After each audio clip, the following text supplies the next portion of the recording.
कटत रहे दिन रहलू जब साथे। अरे वो तो बातें कुछ अलग रहे। सुनाए जान मन लागत न बाटे, कटत रहे दिन रहलू जब साथे। तोहर हो गइल शादी हो घटल ना प्यार,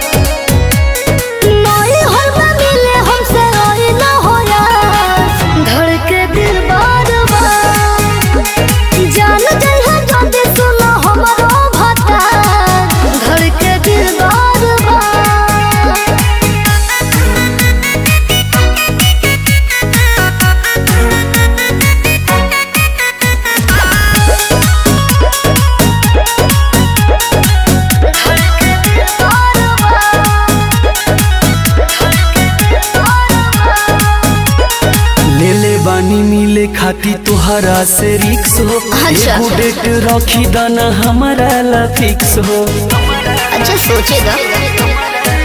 शादी शुदा हो गए अब तो हाँ मान जा, कितना इज्जत जाए बाबू घरवा के जान जा।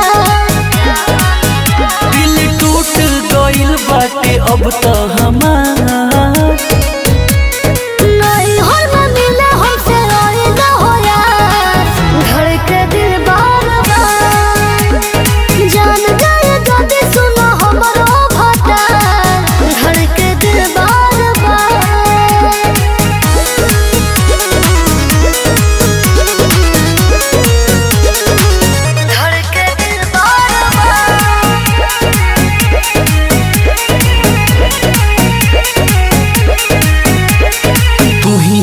जान हमार पहिला तू प्यार हो।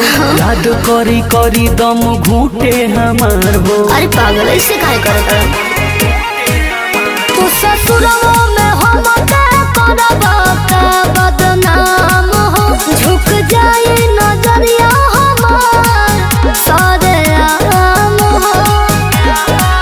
साईं दीपक से मिल के न करो